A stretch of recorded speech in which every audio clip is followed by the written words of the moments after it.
तो आशा है कि आप स्वस्थ और तंदुरुस्त होंगे। तो आइए आज हम बेहतरीन सेशन का शुरुआत करते हैं। सर्वप्रथम माँ सरस्वती को प्रणाम करते हैं। तो आज हम डिग्री के बारे में जानकारी करेंगे।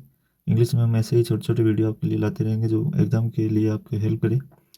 तो आज हम डिग्री के बारे में जानकारी प्राप्त करेंगे। डिग्री वैसे 3 प्रकार की होती है, पॉजिटिव डिग्री और कंपेटिटिव डिग्री और सुपरलेटिव डिग्री। पॉजिटिव डिग्री में होती है कोई तुलना नहीं होती, केवल साधारण सेंटेंस होते हैं जिसमें आपको पता करना होता है। तो साधारण सेंटेंस में आप शॉर्टकट दिया होगा आपको, तो उसको पॉजिटिव डिग्री कहते हैं। और कंपेरेटिव डिग्री होती है जो दो के मध्य तुलना की जाती है। दो आपको सेंटेंस मिलेंगे, उनके बीच में तुलना की जाएगी, वो कंपेरेटिव डिग्री होती है। तो उसके बाद में आती है सुपरलेटिव डिग्री, जो एक किसी ग्रुप या जैसे क्लास से या फिर किसी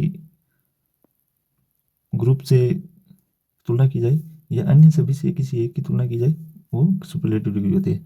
जैसे पॉजिटिव गुड की कंपेरेटिव डिग्री होगी बेटर और सुपरलेटिव हो जाएगी बेस्ट। Good, better, best. और rich, richer, richest. Beautiful, more beautiful, most beautiful. Little, less और लीस्ट।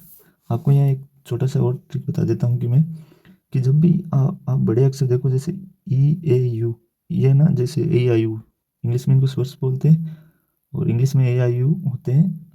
जो अधिक हुए, दो या दो से अधिक हुए, तो आप उसमें मोर या मोस्ट का प्रयोग करेंगे कंपेरेटिव डिग्री और सुपरलेटिव डिग्री। अगर कम हुए ना, दो या दो से कम, तो आप सीधा ही जैसे गुड, बेटर, बेस्ट कर सकते हैं, रिच, रिचर, रिचेस्ट कर सकते हैं। इसी तरह पॉजिटिव डिग्री में हम जानकर पर्याप्त करते हैं। इनफ हुआ, मच हुआ, वेरी हुआ, इन सभी शब्दों में पॉजिटिव डिग्री का प्रयोग होता है। एजेज हुआ, सो एज हुआ, सेंटेंस में आपको ये 3-5 वर्ड मिल जाएंगे, enough, much, very, ages, so as. और इनका इनफ और मच और वेरी का अर्थ होता है पर्याप्त। सो एज और एजेज का प्रयोग होता है इतना या उतना। इन सभी के साथ पॉजिटिव डिग्री का प्रयोग होता है हमेशा। कभी भी आपको कंपेरेटिव और सुपरलेटिव डिग्री देखने को नहीं मिलेगी। इसी तरह कंपेरेटिव डिग्री होती है तुलना होती है, और इस डिग्री में देन प्लस सब्जेक्ट लिखा होता है। मतलब आपको सब सेंटेंस के बीच में देन दिया होगा, देन के साथ में सब्जेक्ट के यूज होता है हमेशा। और देन प्लस एनी और अदर भी आ सकता है आपको। मतलब कंपेरेटिव डिग्री दी हो, जैसे स्ट्रोंगर देन, जैसे रिचर देन, जैसे बेटर देन। तो इसी तरह टू, आइदर, बिटवीन में कंपेरेटिव डिग्री होती है, जो कि ये दो के लिए प्रयुक्त होते हैं। तो इसी तरह छोटे छोटे वीडियो आप देखते रहिए, हमारे चैनल से जुड़े और दोस्तों को भी जोड़ते रहें, जिससे कि उनको भी छोटे छोटे वीडियो से हेल्प मिले एग्जाम में। इसी तरह हम जानते हैं सुपरलेटिव डिग्री के बारे में।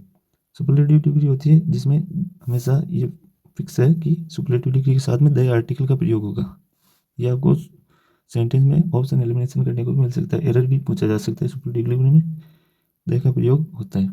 इसी तरह three, one of, among, wool, entire, ये सभी शब्द होते हैं जिनके साथ सुपरलेटिव डिग्री का प्रयोग होता है। ये 5 वर्ड्स होते हैं जिनका सुपरलेटिव डिग्री में फिक्स होता है। ये आपको ऑप्शन देखते ही सेंटेंस में मिल जाएंगे। इसी तरह senior, junior, exterior, imperial, preferable और प्रेफर, इनके साथ में टू का प्रयोग होता है हमेशा। तो आप इसको ऐसे भी याद रखते हैं, जैसे आई ओ आर प्लस आई ओ आर वर्ड कोई भी होना, वो हमेशा टू लेता है। इसके बाद में कंपेरेटिव डिग्री में एक और चीज़ बेस्ट है कि द प्लस सब्जेक्ट दिया हो, बीच में प्रीपोजिशन दिया हो ऑफ, या कोई भी प्रीपोजिशन दिया हो, तो अंत में जो भी कुछ आएगा, जैसे सब्जेक्ट के अनुसार डेट ऑफ आएगा या फिर डेट डोज ऑफ आएगा, तो ये पहले वाले सब्जेक्ट के अनुसार आएगा, ना कि ऑफ प्रीपोजिशन के सेकंड वाले सब्जेक्ट के बाद में आएगा। यहाँ इसके अनुसार नहीं आएगा, इसके अनुसार आएगा। या तो डोज ऑफ आएगा, अगर प्लूरल होगा तो डोज ऑफ आ जाएगा देन के बाद, अगर सिंगुलर होगा तो डेट ऑफ आ जाएगा। इसी तरह यदि सेंटेंस में एंड से दो सुपरलेटिव डिग्री जोड़ी जाए, जैसे most powerful man is best people, इसी तरह तभी पहले सुपरलेटिव डिग्री के पहले द का प्रयोग होता है। जैसे द सुपरलेटिव डिग्री, फिर एंड का प्रयोग हो जाएगा, फिर उसी के साथ में इसमें इसके यहाँ द का प्रयोग नहीं होगा और सुपरलेटिव डिग्री लिख दी जाएगी। तो आप हमारे चैनल पर नए जुड़े हो तो सब्सक्राइब कर लें, चैनल को लाइक कर लें, बेल आइकन को दबाकर उसमें नोटिफिकेशन ऑन करें, जिससे कि हमारा वीडियो आपको अवेलेबल होता रहे। और छोटे छोटे वीडियो आप इसके एक काम और कर सकते हैं, आप कोई भी प्रैक्टिस के लिए बुक लाकर हमारी इससे छोटी छोटी वीडियो से आप उसके लिए हेल्प कर सकते हैं कि भाई उसमें ऑप्शन एलिमिनेशन से या तथ्य से सीधा क्वेश्चन ज्ञात कर सकते हैं। इसी तरह अगर सेंटेंस में एजी फॉर एस्टफ दिया हो तो वर का यूज होगा, जो कि मानो की और जैसे कि अर्थ में यूज होता है, इसमें वर का यूज होगा हमेशा। इसी तरह मैनी फ्यू और सम दिया हो तो काउंटेबल नाउन का प्रयोग होगा। इसी तरह अगर लिटिल दिया हो तो अनकाउंटेबल, क्योंकि लिटिल हमेशा अनकाउंटेबल नाउन होता है और ये तीनों हमेशा काउंटेबल नाउन होते हैं। और जैसे इसमें few, a few, the few होता है, वो भी काउंटेबल होते हैं। लिटिल में ए लिटिल, द लिटिल, ये भी अनकाउंटेबल नाउन होते हैं। इसी तरह पॉजिटिव वर्ड्स होते हैं जैसे समवन, समवेयर, समथिंग, ये पॉजिटिव वर्ड्स होते हैं। नेगेटिव वर्ड्स के रूप में एनीथिंग, एनीवन, एनीवेयर, ये नेगेटिव वर्ड में यूज होते हैं। एनी हमेशा नेगेटिव वर्ड होता है, ये याद रखना। और जैसे सेंटेंस में कुछ दर्जन दे दे, लीटर दे दे, केजी दे दे, किलोमीटर दे दे, या फिर मीटर दे दे, सेंटीमीटर, इनसे पहले हमेशा ए या एन का प्रयोग होगा। जैसे 1 kg या फिर या 2 किलोमीटर, इसी तरह।